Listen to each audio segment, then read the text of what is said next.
இன்னைக்கு நான் செய்ய போறது ட்ரெண்டிங்கான ராஜஸ்தானி ஸ்டைல் லசோனி மெத்தி. ஈஸியா 4 ஸ்டெப்ல எப்படி பண்றதுன்னு பார்க்கலாம் வாங்க. Welcome back to my channel trend with Nisha. தேவையான பொருட்கள்: வெந்தயக்கீரை, தக்காளி, வெங்காயம், பூண்டு, நிலக்கடலை, எள்ளு, சீரகம், வரமிளகாய், சீரகத்தூள், கரம் மசாலா, மிளகாய்த்தூள், மஞ்சள் தூள், கடலை மாவு, இஞ்சி, உப்பு, எண்ணெய். ஃபர்ஸ்ட் ஸ்டெப்பா ஒரு பேனை சூடு பண்ணிக்கலாம்.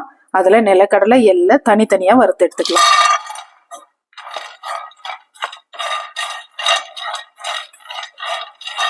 நல்லா வறுபட்டுச்சு. இப்போ இதை ஒரு பிளேட்டுக்கு மாத்திக்கலாம். இப்போ அதே பேன்ல எடுத்திருக்கிற எள்ளை சேர்த்து நல்லா வறுத்துக்கலாம்.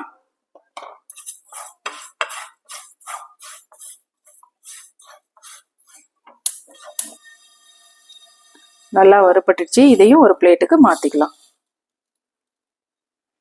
வறுத்த நிலக்கடலைய தோல் எல்லாம் எடுத்துட்டு எள்ளையும் சேர்த்து இடிச்சு எடுத்துக்கலாம்.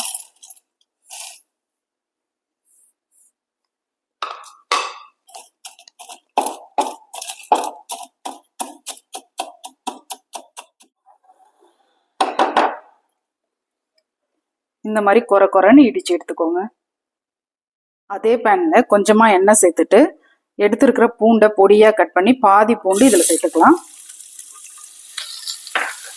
ஒரு 30 செகண்ட் இந்த எண்ணெயிலே பூண்டை நல்லா வதக்கிட்டு இந்த வெந்தயக்கீரையை சுத்தம் பண்ணி நல்லா இந்த மாதிரி பொடியா கட் பண்ணி எடுத்துக்கோங்க. இப்போ இந்த வெந்தயக்கீரையை இது கூட சேர்த்து ஒரு 2-3 நிமிஷம் நல்லா குக் பண்ண போறோம். இது கூடவே கொஞ்சமா உப்பு சேர்த்துக்கலாம்.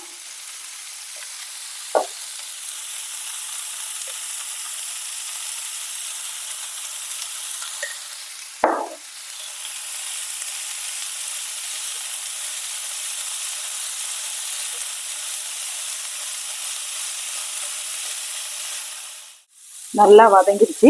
இப்போ அடுப்பை ஆஃப் பண்ணிட்டு இதை ஒரு பிளேட்டுக்கு மாத்திக்கலாம்.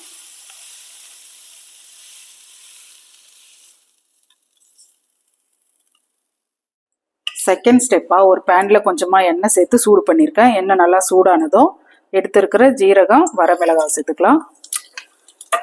நல்லா பொரியட்டும். இது கூடவே கட் பண்ணி வச்சிருக்கிற இஞ்சி, பூண்டை சேர்த்துக்கலாம்.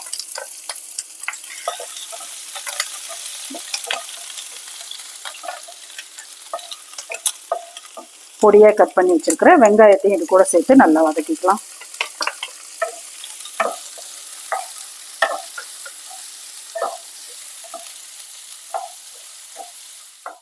வெங்காயம் நல்லா பொன்னிறமாயிடுச்சு. இப்போ தேர்ட் ஸ்டெப்பா பொடியா கட் பண்ணி வச்சிருக்கிற தக்காளி இதுல சேர்த்துக்கலாம். இது நல்லா குழைய வர்ற வரைக்கும் வேக வச்சுக்கலாம்.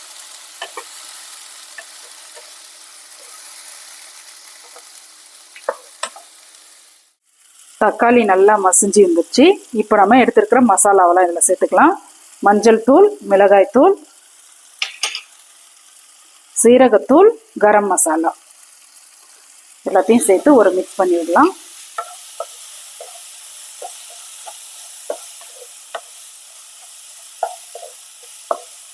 இது கூடவே கொஞ்சமா கடலை மாவு எடுத்து வச்சிருக்கேன்.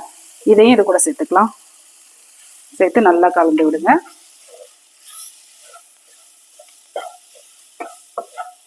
இந்த மாவோடைய பச்சை வாசனை போகட்டும். எல்லாத்தையும் நல்லா கலந்து விட்டுட்டு கொஞ்சமா தண்ணி சேர்த்துக்கலாம்.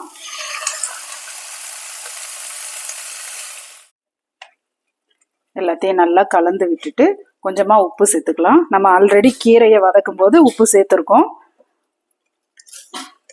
இப்போ இந்த மசாலாவுக்கு மட்டும் திட்டமா உப்பு போட்டுக்கோங்க. எல்லாத்தையும் நல்லா கலந்து விட்டு கொஞ்ச நேரம் வேக வச்சுக்கலாம்.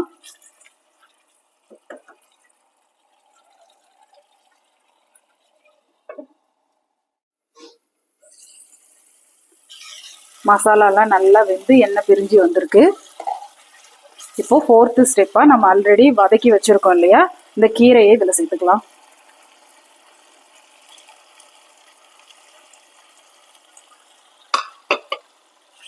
சேர்த்து இதை ஒரு மிக்ஸ் பண்ணி விட்டுட்டு இடித்து வச்சுருக்கோம் இல்லையா கடலை எள்ளு, அதையும் இது கூட சேர்த்துக்கலாம்.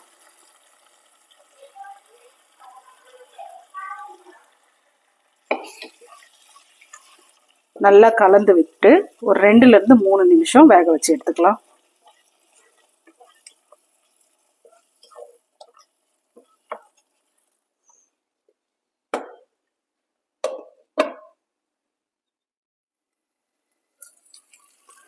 கம வாசனையோட நல்லா வெந்து எண்ணெய்லாம் பிரிஞ்சு வந்திருக்கு. இப்போ நம்ம ஒரு மிக்ஸ் பண்ணிட்டு அடுப்பை ஆஃப் பண்ணிடலாம்.